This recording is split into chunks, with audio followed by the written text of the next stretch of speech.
a este segundo episodio de Estar en Juntas con Dios.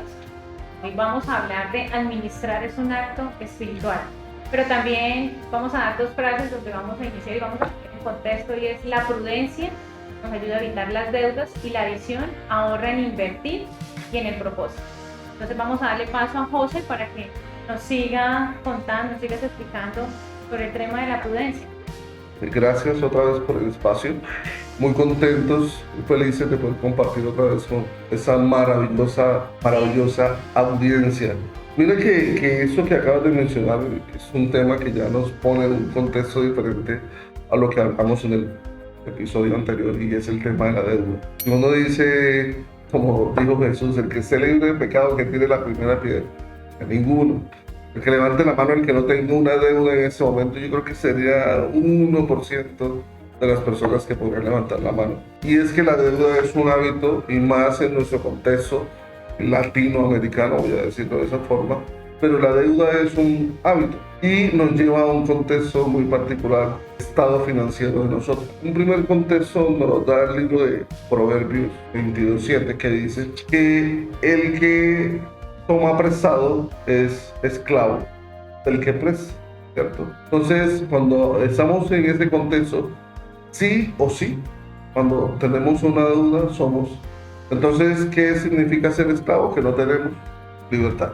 Entonces, primero, no tenemos libertad para tomar decisiones financieras. ¿Por qué? Porque estamos atados a una deuda.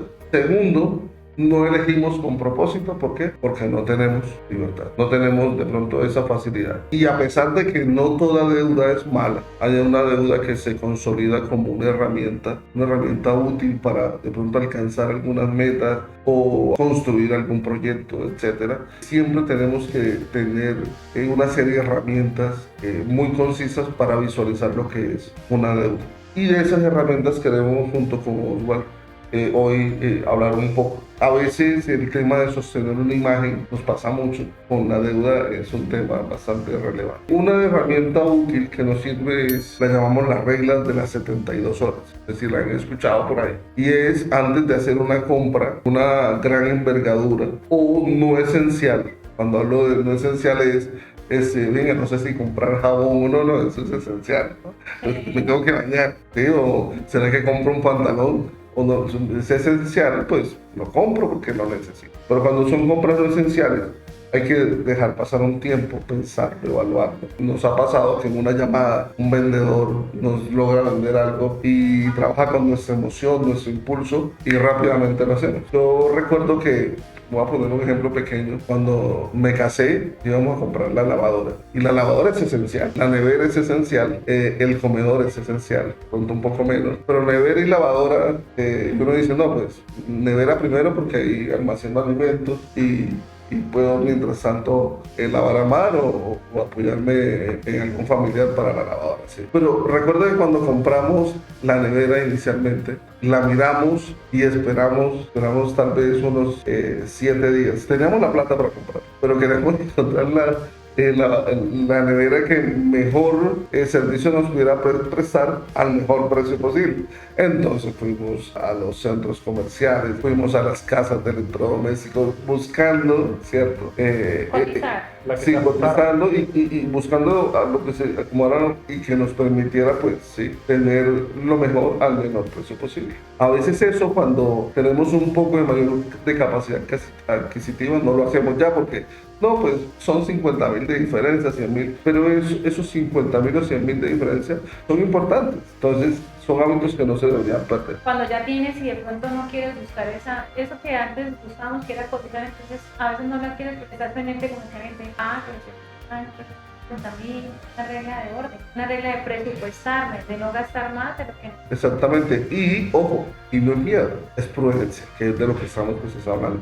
Entonces, esa primera parte me reduce las compras impulsivas, ¿sí? ¿Por qué? Porque normalmente no esperamos, sino que queremos rápidamente tener, y eso va de la mano con un hábito de nosotros y muy cultural, y es no quiero procesos, quiero mi casa ya, mi carro ya, quiero todo ya. Entonces, si tienes algo para comprarlo, pues lo compro porque ya tengo, sí. Entonces, a veces esperar es un buen ejercicio porque de alguna forma te alimenta el hábito o la cultura de no que lo tenga, No que tenga el dinero significa que lo tengo que comprar ya.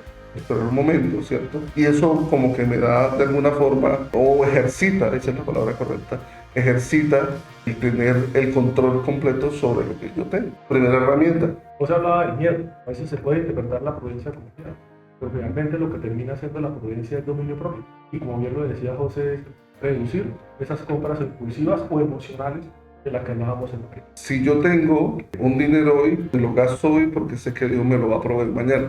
Dios me da 10 millones hoy para hacer algunas cosas y me los gasto porque mañana Dios tiene que. Dios no tiene nada. Dios no tiene que darme. Dios lo que tiene que exigirme qué responsabilidad tengo yo con los recursos que yo como administrador. A veces ha pasado que tú por esperar un poco recibes una bendición mayor. Por decir algo, voy a hablar aquí o a parafrasear. Esa nevera la encontré después con un 10% de descuento. Y no significa que andemos por ahí buscando todo descuento que se aparezca, pero eso es una bendición, ¿cierto? Y aun cuando la gente que tiene mayor poder adquisitivo podría decir, pero es que 10% para ellos no es nada. No, eso significa una bendición y que te habilita un recurso pequeño, grande, adicional para hacer otras cosas. La segunda herramienta es la regla del 30%. La regla del 30%. Esto es la capacidad que tenemos para endeudar. ¿Cuánto deberíamos, según lo que rezan las personas o lo que han enseñado las personas que más dominan este tema, nos indican que el 30% es nuestra capacidad máxima para endeudamiento? Cuando superamos el 30%, lo que estamos haciendo es desmejorando otras cuentas por razones de inversión o de ahorro que van a ir en contravía o deterioran nuestro bienestar, nuestros propósitos, la visión que podamos tener. De acuerdo a tu capacidad adquisitiva puede ser, de acuerdo a tus ingresos, puede ser el 30 o el 35%. Pero lo mejor es siempre ser prudentes en tu endeudamiento con un 30%. De tus ingresos, el 30% sería tu capacidad máxima de endeudamiento. Si estás por encima de ese 30%, lo que están oyendo, por favor, revísese, reevalúe, haga un plan, establezca un presupuesto, póngase metas que le permitan pronto salir de esas deudas. O sea, me gano 1 millón, lo máximo que puedo destinar para la deuda es un 300.000 pesos, 350, y eso, estamos hablando de que sea una deuda buena, ¿no? Una deuda con propósito. Con propósito. Con propósito, que es un poco de lo que vamos a hablar ya en la siguiente herramienta, y es poder diferenciar lo que es una deuda productiva de una deuda de consumo. Y esto acá se ve muy sencillo, ¿sí? Porque lo único que tenemos que hacer es hacernos una sola pregunta. Primero, ¿esa deuda nos va a generar un ingreso? ¿Ese ingreso es temporal o qué tipo de ingreso va a ser? Ahí tú sabes, si es una deuda que te genera un ingreso, ¿qué tipo de deuda es? ¿Es una deuda productiva o de consumo? Estoy poniendo mi dinero a que me produzca más dinero a través de la inversión o de ingresos que me genera. Por el contrario, si es de consumo, ¿cuál será una deuda de consumo? Me fui a comprar ropa, ¿cierto? Teniendo ropa en la casa, porque si es algo esencial, como lo mencionaba José, pues hay que comprarlo, ¿sí? Me fui a comprar carro, ¿sí? Entonces esas son deudas de consumo que no me van a generar rentabilidad o ingreso. Comprar un vehículo, ese es el ejemplo más palpable, a menos de que sea un vehículo de servicio público, alguna cosa, pues es una inversión, pero el resto de un vehículo, ¿qué te va a generar? Costos fijos. ¿Cuáles son los costos fijos de un vehículo? El SOAT. La gasolina es un gasto variable porque depende de lo que lo uses. Es un costo variable. Si lo usas mucho, pagas más gasolina. Si lo usas poco, pagas menos gasolina. Entonces, el todo riesgo es un gasto variable porque si decides asegurarlo, ¿no? Es algo personal. Pero los impuestos son costos fijos, ¿sí? Entonces, ojo, porque ese tipo de inversiones, como un vehículo, aunque se traducen en un bienestar y muchos suelen adquirirlo bajo la figura es que es un bienestar para mi familia, pero ojo porque el dinero es la herramienta, como lo hablamos, para tener tu bienestar, ¿sí? Pero si te va a traer estrés, no sé qué, creo que el bienestar, que es de lo que habla uno cuando quiero porque mi familia esté bien, no se estaría cumpliendo. Okay, gracias porque eso lo ilustra bastante, ¿no? Yo creo que donde una pauta muy importante acerca del ingreso que estoy teniendo por una deuda es temporal, eso me llama un poco la atención, porque no, voy a invertir y voy a tener un ingreso temporal, pero después la deuda sigue y ya se volvió una deuda sin propósito. Y eso de la deuda sin propósito es importante. Hay una cuarta herramienta y es el tema, precisamente yo creo que todos lo han esperado y es cómo pago la deuda. De hecho hay gente que dice es que no me queda para pagar. y no es el espacio. Y ahí fue en donde superé mi barrera del 30 o 35%. Todo nace en este momento. Cuando ya decimos, no tengo cómo pagar, fue porque ya rompí esa barrera del 30 o 35%. Y empiezas tú a poner prioridades. ¿Qué hago? ¿Dejo de pagar la cuota o dejo de comer? ¿Sí? Dejo pagar el arriendo. Dejo de dar mi diezmo. Muy buen punto, ¿cierto? Cuando yo tengo deudas, ¿qué tengo que hacer con las deudas? ¿Sí? Y el pagar deudas se convierte en la primera etapa de sanar la finanza. No es todo sanar finanzas con pagar deudas, es la primera etapa. ¿Cómo pago yo las deudas? Hay varios métodos, ¿cierto? Hay un método que es el método de la bola de nieve, que llaman por ahí. ¿Qué es bola de nieve? Pago las deudas pequeñas primero y después de que voy saliendo de esas, ¿qué pasa? Pago las más grandes, ¿cierto? Hay algunos errores que cometemos en algún momento y es tu tarjeta de crédito tienes refinancia, que es muy común. Uy, sí, porque qué alivio, bajo la cuota, pero realmente me estoy endeudando más, ¿sí? También lo hacemos. O también es el método de la avalancha, ¿cierto? La avalancha es pagar la más grande primero y todo se vuelve ya después pagar la más pequeña. En la de la avalancha es pagar la que más intereses te está generando. Pero cuando tenemos deudas grandes, finalmente lo que uno termina consumiéndose es el interés que eso le está generando. Entonces uno recurre a poder pagar las deudas que más interés te están generando para poder liberar un poco de capital que te ayude luego a siempre empezar a pagar las deudas. Pues, primero es no actuar bajo mi emoción, sino esperar si es una inversión, si realmente trae una rentabilidad. Vamos a hablar de las tarjetas de crédito que estamos hablando. Muchas veces salen promociones como que si tienes la tarjeta de una marca en especial, vas a tener un 40% de descuento. Y las personas dicen, wow, me voy a ahorrar ese 40% de descuento. Pasamos la tarjeta y decimos, envíame la 48. Entonces, en ese ejercicio te vas con más del 40 que vas a terminar pagando más del 40, el interés, la cuota de manejo, que a veces muchas personas por la emoción de actuar en bajo la no están pensando en que, bueno, eso me va a traer un costo adicional, al final cuánto voy a pagar por este producto, o están también esas hormigas que a veces dicen, es que no me alcanza, pero tú estás pagando Spotify, estás pagando cositas que no te estás dando cuenta y que están generando una renta, pero entonces tú dices con la tarjeta de crédito, pero estamos dejando de pensar en los intereses que traen esa tarjeta. Que el sistema en el que estamos, bueno, yo creo que la tarjeta de crédito es lo más cara que existe, ¿no? En un 30%, 40% efectivo anual, es muchísimo. Mientras que un banco te da un 9, 7% efectivo anual, 11%. Pero más allá de eso, cuando tienes una deuda, el sistema te dice pague los intereses primero y después el capital. Y tú comienzas a abonarle y no. Digamos que el tema de pagar deudas es un tema donde uno sí necesita muchos auxilios. De pronto no va a ser el espacio, pero hay muchas herramientas para pagar deudas, disminuir deudas. A veces muchas deudas ya han sido compradas por otras entidades y tienen muchas oportunidades ahí, ¿cierto? Pero lo primordial es, como ejercicio, ir a pagar. A veces tenemos deudas y tenemos un gap para poder pagar y decimos, no, pero entonces la salida el fin de semana. No tenemos la responsabilidad para pagar. Los demás que esperan. Y es ahí donde nuestro buen nombre también se ve afectado, porque a quien tú le debes, por ejemplo, si eres un personal, te dice, oiga, pero usted sí tuvo para el carro, pero no para pagar. Sí tuvo para salir de vacaciones, pero en diciembre lo vi estrenando, pero no me pagó. Nos hacemos esclavos. ¿Y por qué esclavos? Porque a veces digo, pero ¿por qué esclavos? Porque cuando tú vas a gastar, yo sé que llega la recordación, pero si me ven, se va a dar cuenta que no le pagué. Y nos volvemos esclavos de estas personas de que no podemos hacer algo porque estamos pensando que le estamos y vamos siendo esclavos de quien le está prestando. Incluso te convences, no, pero es que mi familia es primero. No, antes de pagarte, yo mejor invierto en mi familia. Argumentos hay muchos. Argumentos, o sea, te pueden llevar. Y aunque puede ser cierto, porque yo entiendo que hay personas que están tan sumidas en la deuda que todo su ingreso es para pagar y no alcanzan a pagar todavía. Y su familia está viviendo ese fragile. Y es ahí donde uno comprende un poco, oiga, no me pagó, pero es que, bueno, y por eso desde que hay otro espacio para atacar este tipo de problemas de deuda que a veces son bien, bien fuertes.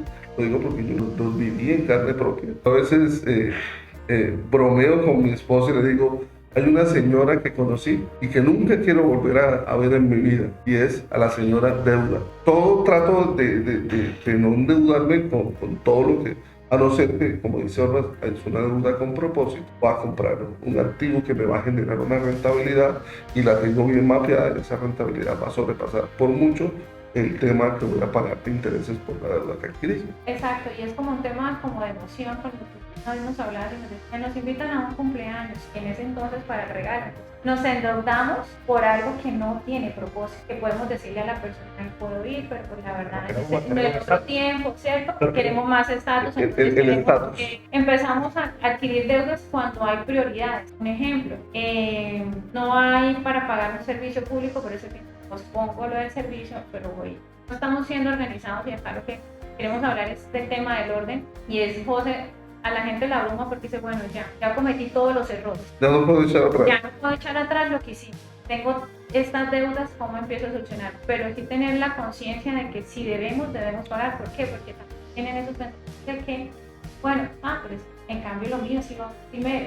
Entonces pienso que nos des esos tips para aquellas personas que quieren sanar su vida financiera y de una u otra manera, porque es ahí el ahogo de las deudas cuando dices, tú te nublas y dices, bueno. Mira que antes de eso, Kate, hay un tema fundamental y es el tema del ahogo.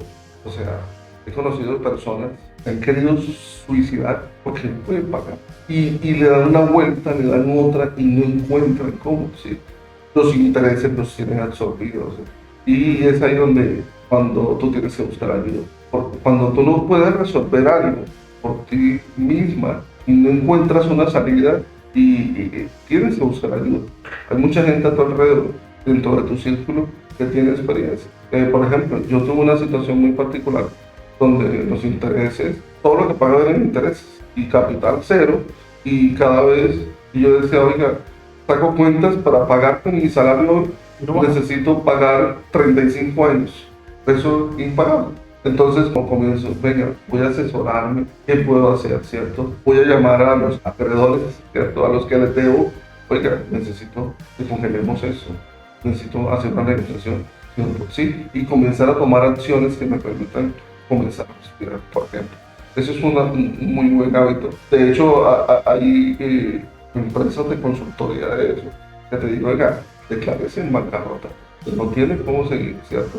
Y ahí se alivia y comienza a tener un respiro. Siempre hay formas, ¿sí? No desaparecer y no darle la cara a nadie, eso es lo peor que uno puede hacer. Y este es un espacio creado para esa ayuda que a veces necesitamos porque decimos no sabemos a quién acudir, no sabemos qué hacer. Tal vez somos historias que de una u otra manera también han impactado en nuestra vida y que nos hacen crecer como ustedes, como empresarios, y que de una u otra manera, tú decías, hay que buscar ayudas. Pero no es la ayuda que yo debo buscar, es la ayuda de mi amigo que se la pasa tomando todos los días. Esa clase de ayuda que tenemos que buscar, qué clase de ayuda o qué particularidad tenemos que buscar, porque en la palabra encontramos tantas cosas que es como nuestro manual de vida y el que muchas veces menos escudriñamos, y es que por los frutos los conoceréis. Yo tengo que pedirle ayuda a aquel que muestra unos frutos financieramente más estables y buscar ese tipo de ayudas en los que tengan un poco más de conocimiento para podernos apalancar y ayudar, ¿no? No siempre aquel que tiene malos hábitos en su vida personal, como el licor, que es el ejemplo que tú pones, tiene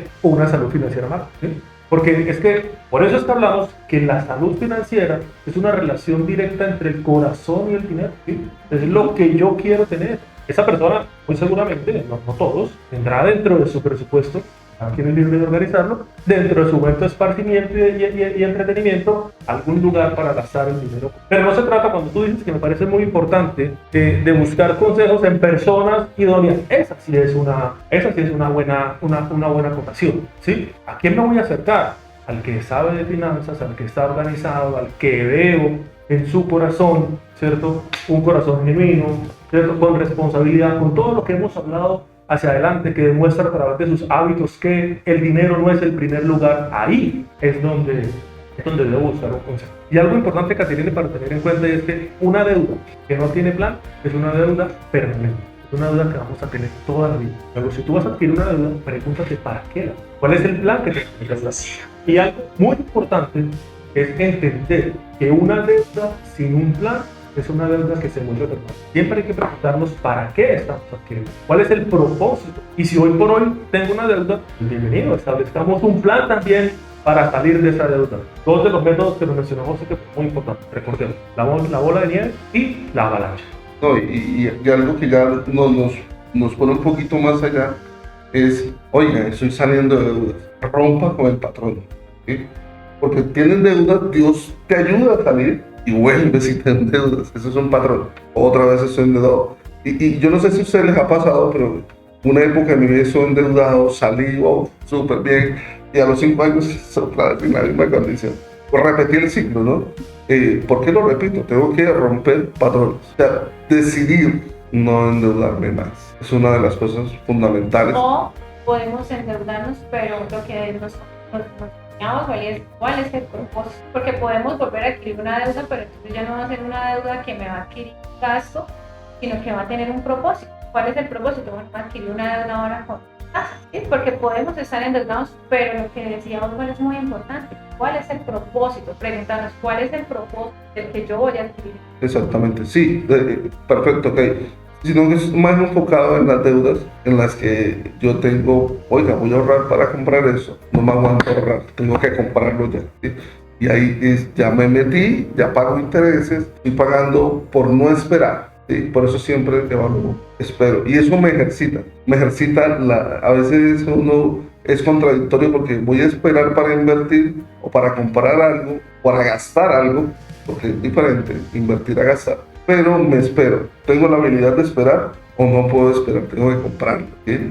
Porque yo quiero ir a un nuevo restaurante, pero ahorita no me alcanza, voy a esperar. ¿Puedo esperar o no? Pues tengo la tarjeta, puedo ir de una vez, 300.000 una comida, uy, ¿sí? ¿Puedo esperar o puedo o no tengo esa habilidad? Esas son habilidades que son como los músculos del cuerpo, te ejercitan hasta que te vas volviendo musculoso y tomas decisiones financieras mucho más acertadas. Y Kate, hablar un poco del tema de la deuda, del plan de las deudas, para qué son, cuál es el propósito, nos lleva a un punto muy importante, que es el último principal de este bloque, sobre los cuales queremos dejar unas herramientas que le puedan servir, y es hablar de la visión, cómo ahorrar e invertir con un propósito, es lo que estábamos haciendo, ¿sí? La Biblia nos dice cómo la fidelidad en lo poco nos prepara para mucho. ¿Sí?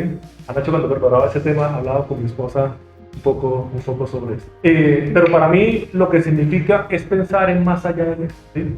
Es, si no vas a pensar más allá del mes, si no piensas más allá, lo que va a pasar es que siempre vas a vivir reaccionando. Si tú no tienes una proyección, estás esperando que la vida te diga, oye, ¿en qué vas a gastar tu dinero? Y eso te lo va a cobrar porque al final tiene un costo y tiene un costo muy alto. No solamente en lo económico, en la tranquilidad, en lo emocional, y en lo que eso se refleja en tu entorno y principalmente en tu familia. Por eso, visión es pensar en lo que quiero. Quiero una estabilidad, quiero un patrimonio, quiero estar preparado para situaciones de emergencia. Esos son propósitos, pero esas cosas no pasan por accidente. Como lo mencionaba José hace un rato, hay que ser constante para poder lograr un patrimonio que me permita de una u otra forma estar más tranquilo, un fondo que me permita de una u otra forma estar más tranquilo. Ya que nosotros queremos como darles ahí ciertos mensajitos, tal vez José, si me ayudas un poquito, pero hablemos de herramientas que nos puedan servir para eso. Hablemos del fondo de emergencia. El fondo de emergencia es prácticamente que obligatorio si uno quiere tener unas finanzas que nos estén, y era lo que les hablaba hace un momento. ¿Qué pasa si yo me quedo sin trabajo hoy? Decía un amigo, es que a mí no me pueden echar.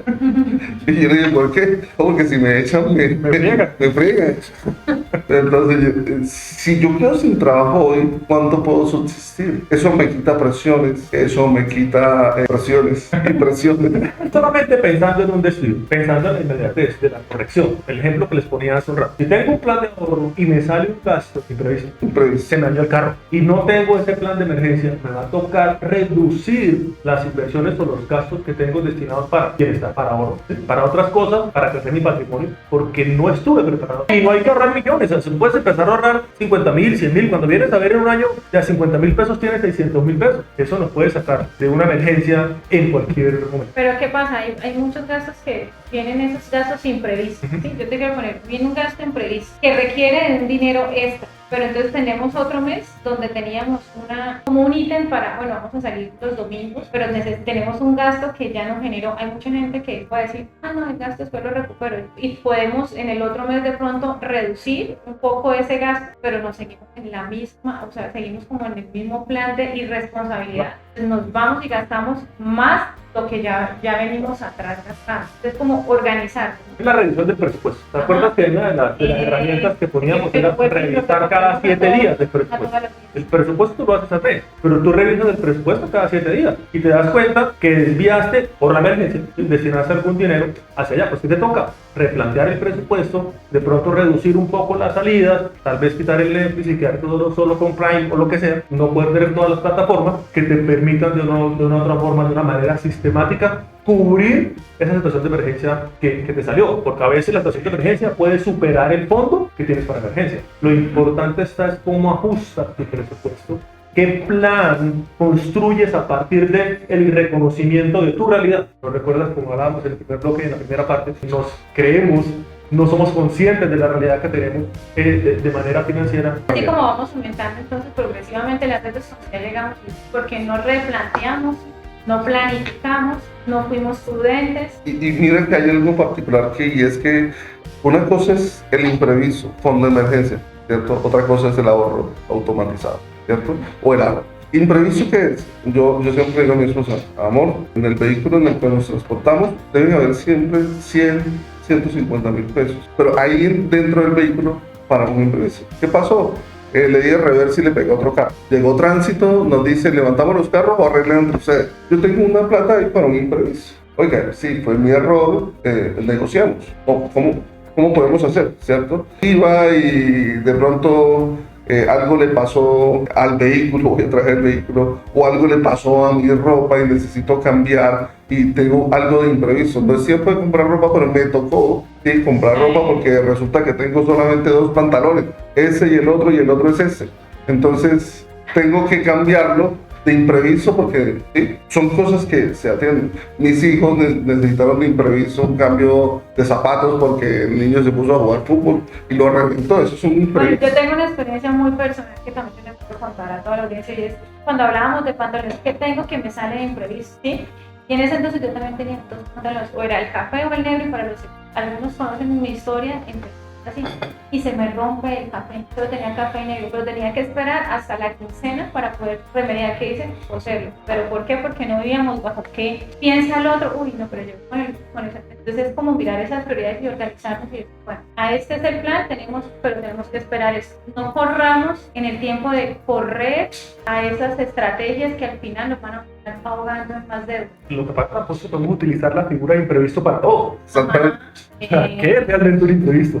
Es una situación que no pude controlar, que no tenía visualizada que iba a suceder y por ende no destiné algo para que me lo pudiera. Eso es un imprevisto, pero no puede ser un imprevisto que hoy tuve más hambre y quise comer menos almuerzos. O que me invitaron a un cumpleaños. Entonces, evidentemente no es un imprevisto.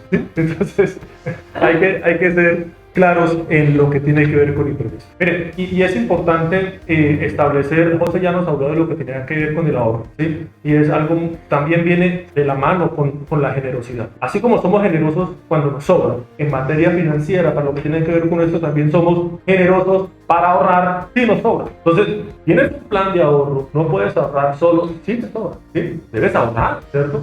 Programar transferencias, programar tus ahorros. No puedes esperar a que suceda algo extraordinario y ahí sí puedas tomar la decisión de ahorrar. Recuerda que el ahorro es lo que te va a permitir tener un crecimiento sistemático para luego tomar una decisión de inversión. El ahorro por sí solo, si no tienes un propósito para el cual lo vas a hacer. Y hablando de propósitos, entonces pasamos a lo que es la tercera herramienta, que es lo que tiene que ver con las metas financieras, pero ojo, no son cualquier meta financiera, tienen que ser específicas, medibles y ojalá con una fecha. Y adicionales con una fecha, ojalá las pudiera escribir en algún lado para luego acordarse de qué fue lo que escribió. Vamos a hacerlo más claro. No basta solo con decir, yo quiero estabilidad, yo quiero estar mejor, yo quiero crecer. Eso es muy bonito. Y escuchamos muchas personas, yo también en algún momento las dije, esto es lo que quiero, pero nunca dije o nunca decía, que lo digo ahora, en tantos meses quiero tener, en tantos meses voy a lograr eso. Por eso hablábamos un ratito, no es lo mismo decir, voy a ahorrar 24 millones de pesos, a decir, voy a ahorrar 24 millones de pesos en 2 años. ¿Eso qué quiere decir? Que cada año tienes que ahorrar Tenemos que darte metas a mediano plazo, a corto plazo, a mediano plazo y a largo plazo. Sí, pudiera ser, bueno, te digo, o sea, lo importante es que tengas una meta que establezcas cuál es la meta, que le establezcas una fecha y que le puedas hacer seguimiento. Y ahí te vas a tener resultados diferentes a solamente lanzar frases de qué quieres. ¿Qué quieres? Ponle un plan. ¿Cómo lo quieres lograr? ¿Cómo lo vas a lograr? Y tendrás resultados completamente diferentes. Voy a entrar a un tema como última herramienta, que es el tema de la inversión. Digamos que queremos salir de deudas, queremos sonar finanzas, hemos visto que el orden lo puede hacer, ¿cierto? Pero hay una cosa que mencionó ahorita, y es la construcción de patrimonio. La construcción de patrimonio se puede hacer, ¿cierto?, a través de las inversiones. Y es un tema no menor, y yo no sé si les ha pasado cuando te dicen por internet: invierte 1 millón y te damos 12 millones. Uno tiene que ser muy consciente de que el dinero no nace en las ramas, y que si bien hay inversiones muy lucrativas, hay inversiones que son un sueño, no son reales. Pero a veces nos llama tanto la atención el querer crecer rápido. Y por ejemplo, yo veo que en las culturas, sí, lo fácil, sin proceso y rápido. Eso es lo que nos gusta. Pero yo veo culturas japonesas que un hombre se levanta a trabajar todos los días con la simple proyección de tener una casa después de 20, 30 años de trabajo y dejar una casa a su familia. Pero nosotros queremos tener la casa ya y queremos que nuestras finanzas crezcan ya. Y así no funciona. Tengo que comenzar con lo poco. ¿Quién no quisiera volverse millonario de la noche? Y si mi hija, que tiene 13 años, me pide un automóvil hoy, así me lo pida, yo no se lo voy a dar. No está preparada para eso. Así como lo mencionaba también Osvaldo, en el momento, Dios me da para lo que yo soy preparado. ¿Para qué mi corazón está preparado? ¿Será que estoy preparado para administrar miles de millones hoy? O si no administro bien los milloncitos que Dios me da, o los cientos o las decenas, pues los miles no van a llegar todavía. Es algo muy práctico. Entonces, las inversiones nos ayudan mucho en poder diversificar, ¿cierto? No todo, como dice, pero no todos los huevitos en la misma canasta. No invertir por emoción, no invertir en lo que no entiendo. No, es que me dijeron que el ganado era buen negocio. Pues si usted no sabe ganar, no invierte en ganado. Invierte en lo que usted medianamente conoce y sabe que puede controlar. No, que me dijeron que haciendo trading hago con $20 comienzo y ya en un mes tengo 10,000. Pues, o lo que tú decías, tener la prudencia de esperar. Bueno, quiero tener otro tipo de negocio. Espero, soy prudente, investigo, me informo y no actuar bajo la desinformación. Edúquese financieramente sobre ese. Exactamente. La última parte de educación financiera. A veces nosotros, algo por ejemplo que es muy interés compuesto, y nos lo han dicho miles de veces, pero la gente no quiere comenzar con los 10,000 ni con los 20,000, no, porque es que eso no me da, tengo que comenzar con 10 millones o mínimo 100 millones de pesos para poder ver un 2% que me lucra. Pero es que todo es de crecimiento. Mire, la deuda es algo, y más la deuda sin propósito, es algo de lo que tenemos que salir inmediatamente para comenzar a sanar las finanzas. O sea, yo pienso que aquí hemos estado hablando desde la estructura, principios de responsabilidad, pero pues debemos ser muy honestos. Todos sabemos que tenemos que hacer, pero aún estamos conscientes qué es lo que debemos hacer, qué es lo que hacemos. El problema no es la información, el problema aún es en la transformación. Y para ir cerrando sobre eso. Yo creo que volvemos al principio, yo creo que por eso comenzamos. Todo el mundo, así como tú lo dices, todos quieren escuchar la estrategia. Oye, ¿cuál es el paso a paso? ¿O cuáles son los 3 pasos del éxito? ¿O los 5 pasos para salir de la deuda? ¿O los 10 pasos para volverme millonario? Pero no quieres escuchar el corazón, lo que tiene que ver con el corazón, entonces lo demás no tiene sentido. Si no cambias, que era lo que deben ser si ya vimos cuál es la radiografía de nuestro corazón con respecto al dinero, lo demás no tiene sentido. Si no cambiamos la relación que yo tengo con el dinero, cuál es la relación que yo tengo con el dinero, lo demás va a ser vacío. La solución está, bueno, no es aquí vamos a decir cuál es la solución definitiva, pero son cosas que debemos, aspectos o pautas que podemos darles para que tengan una mejor, una sanidad. Y cuando hablamos de sanidad, hablamos de restaurar el orden, ¿sí? Que recuerden principalmente que el orden es lo que Dios termina bendiciendo. Para esto, pienso que pudiéramos pensar en unas preguntas que cada uno en su autoanálisis pueda responder y identificarse en dónde está. Y esto nos va a guiar a un camino de poder encontrar ese orden que todos necesitamos para tener una tranquilidad emocional.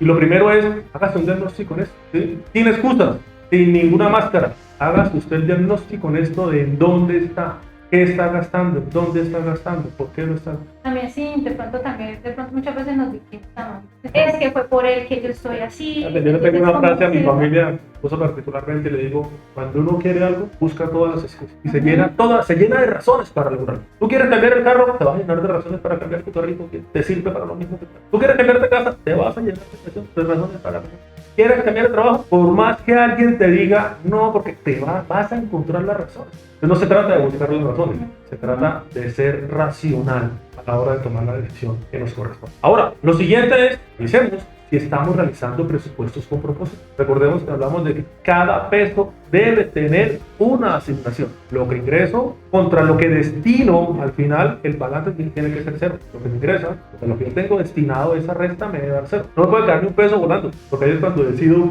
invertirlo o gastarlo donde no debo. Lo otro es tener una planeación de una reducción de deuda. Hablamos hace un rato. Si ya hoy tengo una deuda, haga un plan, el que usted pueda cumplir, no el que puede cumplir José. Nos podemos sentar a dar un consejo, pero es que cada deuda es particular, cada situación es particular y merece un análisis diferente. Yo soy de los que crear el fondo de emergencia, así como dejar la plática en el carro, que es una muy buena herramienta que siempre nos va a sacar de apuros. ¿Cuánto debe tener de fondo de ahorro de emergencia? Lo ideal es que tenga mínimo 3 meses. Garantice 3 meses de su tranquilidad. Ojalá pudiera ser más, pero ojalá mínimo 3 meses. Y recordar algo muy importante, y es que la generosidad debe ser intencional, no darte lo que nos sobra. Esto es algo muy importante. Debemos tener como, cuando tú entiendes que dar, porque la generosidad también está ahí, entiendes que eso hace parte de la administración. No es que sea un elemento aislado. Creo que con estas 5 pautas pudiéramos caminar o dar una guía para las personas que hoy por hoy están en busca de esa sanidad financiera. Hay muchas más. Bueno, consideramos que con estas un poco se puede mover. Sería algo concluyente para nuestra. Hoy hay algo que nos queda muy claro, y es que el dinero simplemente es un tema financiero. Y tal vez hablamos algo que movió dentro de ti. Antes de cerrar, quiero que cada uno comparta una reflexión, si tiene alguna frase de las que hemos hablado hoy con Oswald y con José, que las puedas escribir ahí en tus comentarios. Aquellos que quieran compartir esta palabra y que pueda ayudarles a muchos. Queremos llegar a hacer un impacto en aquellas personas que tal vez, como decía José, están pasando por momentos difíciles y dicen, no puedo más, hay que buscar ayuda, y esto es una herramienta que queremos primeramente que Dios da esta habilidad. Yo creo que hay muchas frases importantes y poderosas, pero lo venimos diciendo desde el primer episodio, el dinero no es el problema. Yo creo que todos tenemos que hacer y mirar un escaneo interno o esa radiografía de la que hablamos en algún momento, de qué pensamos, de cuáles son nuestros argumentos mentales, vencerlos y comenzar a caminar en los principios. Eso va a traer orden a nuestras finanzas. Primeramente, como decíamos hace un momento, sin eso, lo demás pierde. Eso sería pues una charla más de finanzas, como tú dijiste, mucha información. Pero digamos que es lo que hemos hablado en perspectiva de la experiencia propia. No voy a decir que siempre tuve buenas finanzas. Y vuelvo y repito, buenas finanzas no es tener dinero, sino es administrar lo que Dios me da y vivir tranquilo. Puede ser con miles de millones, o puede ser con algunos millones, o puede ser con miles. Siempre pongo el ejemplo de mi suegro, que tuvo 4 hijos, todos estudiaron, los sacó adelante con un sueldo mínimo. No es que el mínimo no alcanza. Lo que Dios me permite y me da, me debe alcanzar. Finalmente, quiero decir algo, tenemos que entender que lo que necesitamos no es solamente más dinero. Necesitamos más intención, más disciplina, más estructura, pero sobre todo un corazón más alineado. Porque como siempre lo hemos dicho, cuando el corazón se ordena, las finanzas comienzan a alinear. Así que esperamos que hoy nos vayamos con un pensamiento completamente diferente y nos preguntemos al final qué es lo que está gobernando nuestra vida. El miedo, la comparación, el orgullo o Dios. Bueno, queremos terminar este segundo episodio. Gracias a los dos por acompañarnos, gracias por abrir el corazón, cada uno, gracias a ustedes por abrir su corazón para podernos escuchar. Esperamos que este tiempo no sea solo te haya dado una herramienta práctica, sino que también la lleves en tu corazón, puedas hacer una retroalimentación de todo lo que has hecho durante este tiempo. Y bueno, vamos a venir con más tips, con más charlas. Estamos acá para podamos reflexionar solamente en este espacio, que no solamente va a ser nuestro, sino también para ustedes. Adiós. Nos Luego. esperamos en la próxima. Chao, chao.